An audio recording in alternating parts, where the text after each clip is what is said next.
Sa atin, bossing. Yung likod ko, master, parang alay ng alay. Pati, ganito, matagal na upo. Wala kang opera? Wala.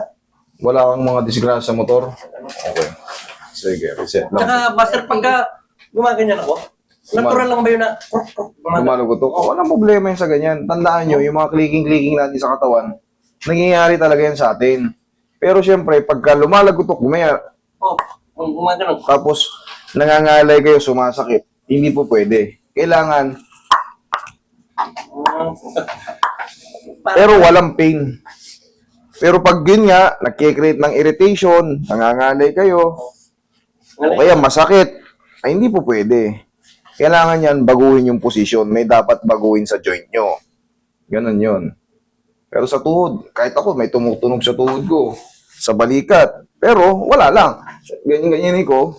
Pero kung hahanapin ko yung tutunog, gaganyan-ganyanin ko, siyempre, magkakaroon ng friction ang tinatawag. Friction, magkikiskisan. Pagka unnecessary naman, kumbaga hindi man kinakailangan patunog-tunugin, huwag nyo nang gawin. Kumbaga normal lang, ano yung... Hindi kaya naman ginaganyan kasi parang alay ng alay nga yung buong katawan. Ibig sabihin nga, mayroong problema yan. Kasi nagkikreate nga ng, ano sa inyo, uncomfortable eh. I-adjust natin to. Tsaka to. Relax lang. Saka may vertigo yan. Vertigo rin, meron ako. Mas maganda, sinabi nyo. Parang 30 years na yan lagi. Pabalik-balik.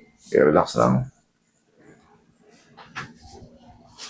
Mas maganda ang sinabi nyo eh. Para hindi na bumalik.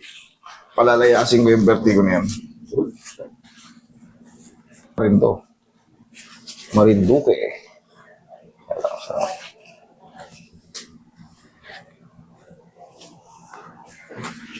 Bro, angat mo si Bossing. Tayo ka sa, harap ka sa akin, sir. Yan. Yun. Yan. Ay, ganyan na. Yun, okay. Ikang patagilid. Tagilid daw siya. Usog ka konti rin, sir. Baka malaglag tayo parehas pag straight. Yun. Relax lang. Other side.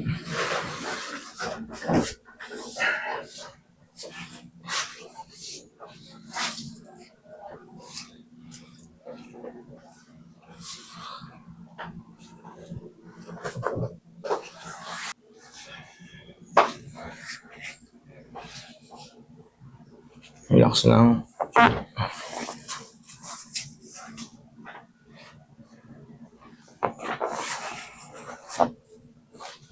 Dapa.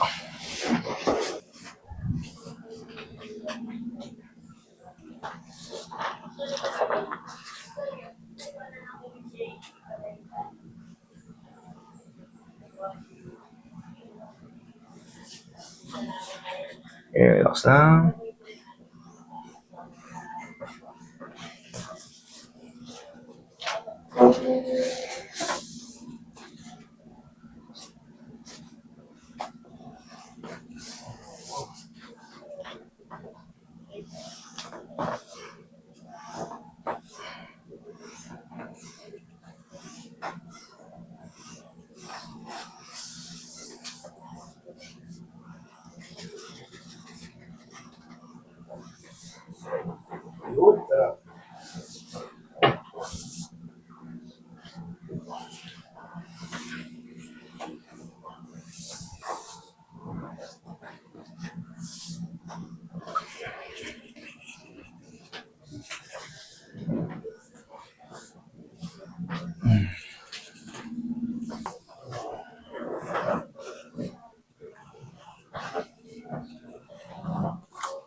Ang ibig sabihin ng vertigo pag pumunta kayo rito?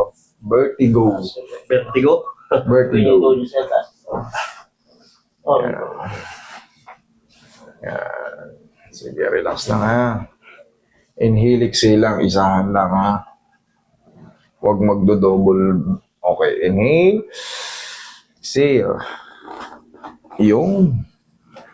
Oh, yes. Diyan ka lang muna. Huwag mo nang tatayo. Kaya minsan basta ginagaya ko yung sinasabi mo, pinapatawa ko naman una nyo. Parang, Pagka kayo ay may mga nakakaramdam ng pamamanhid-manhid. sabihin ko, matalas to yun. Sige. Ano ng kanan? Okay, wait lang.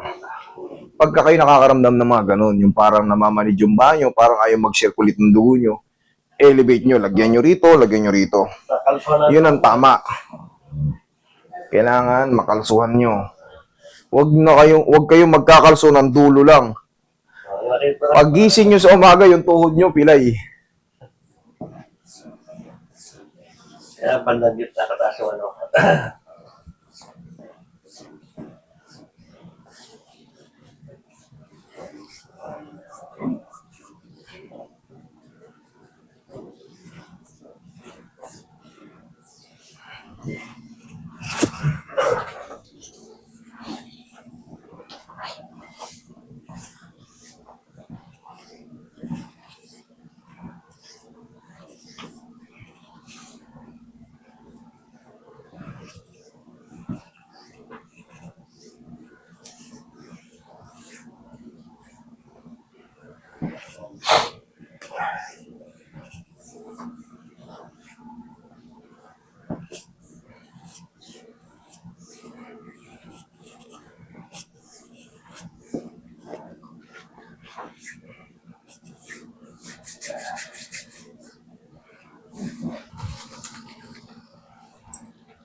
Sa mga bagong reset or sa mga bagong nagpapaganito, maaaring magkaroon kayo ng mga bagong feelings. Pero 3 to 4 days, Ay, wash out lahat yan. Sa mga first time ha. Pero yung mga in pain, baliktad naman. Mararamdam mo agad may changes. May changes ka agad. Tapos habang lumilipas yung mga 3 araw, 4 na araw, ganon. nung nakarang nga, master, talagang gusto ko nang mawala yung sakit. Lumuwas ako, nagpamasahay ako dyan. Sa bandang RP, Grabe, lalo parang binugbog lalo yung katawan ko. 3 araw.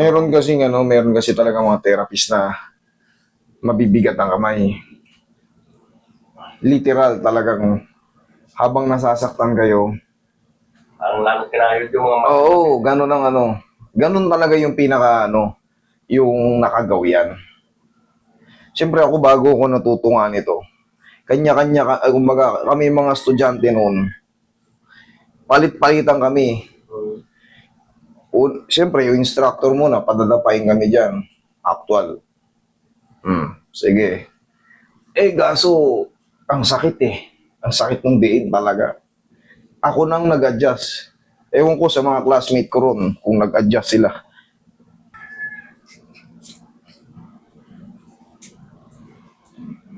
Pag alam ko kasi yung masakit, binabawasan ko yung gain. Kasi nga, hindi nakakalimutan nila yung definition ng pinag-aralan nila Relaxation and blood circulation ng ang kailangan mangyari pag nagpa-massage kayo or nagpa-adjust kayo.